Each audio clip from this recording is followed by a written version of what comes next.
I now give the floor to the distinguished representative of Vietnam.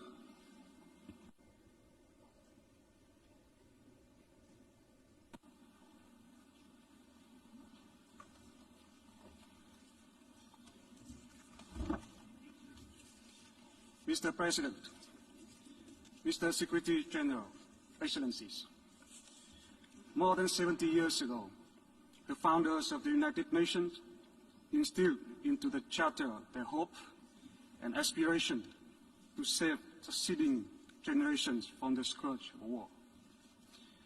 They enshrined in the Charter the fundamental principles which have become the foundation for contemporary international law and friendly relations and cooperation among nations. However, actions not in line with these principles continue to pose serious threats to international peace and security and development of nations and the people. They challenge the very relevance and legitimacy of the United Nations. For a number of times, our nation's own history of enduring war have shown that too often wars and conflicts until today stem from obsolete doctrines of power politics, the ambition of domination and the imposition and the use of force in settling international disputes. A number of them are associated with historical legacies, misperception, and misunderstanding. Vietnam understands firsthand that once broken out, wars and conflicts only cause enormous suffering to human beings and grave consequences for many aspects of the life of nations directly involved as well as of others. Against this backdrop, Vietnam has time and again underscored the importance of respect for international law and the UN Charter. All international disputes should be resolved by peaceful means based on the fundamental principles of international law and the United Nations Charter.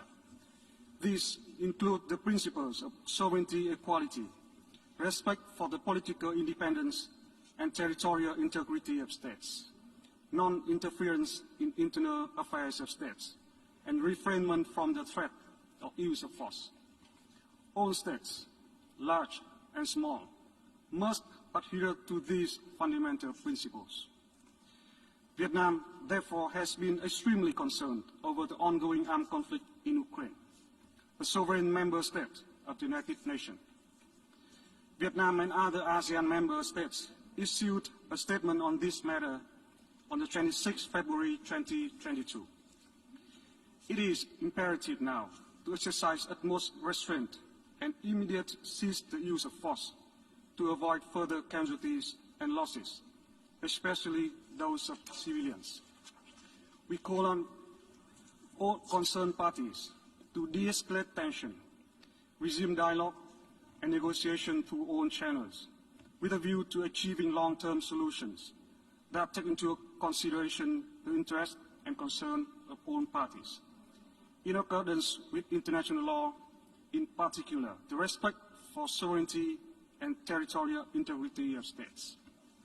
Such a solution will put an end to the ongoing sufferings and make major contribution to peace, security, and development in Europe and the world at large. In this regard, we take note of the meeting between the delegations of Ukraine and the Russian Federation yesterday, and look forward to continued engagement by relevant parties and early results from the negotiations. At the same time, it is of critical importance to safeguard the safety, security of the people and indispensable civilian infrastructure in line with international humanitarian law. To create a favorable environment for such objectives, we call on the international communities, countries in and beyond the region to continue their support for and facilitation of dialogue among parties. We encourage greater efforts to scale up humanitarian assistance for civilians and command operations by the UN and other partners in the last few days to assist people on the ground, including refugees. It is also essential to ensure safety and security for all foreign nationals living in Ukraine, including Vietnamese nationals, as well as the facilitation of their evacuation. I thank you.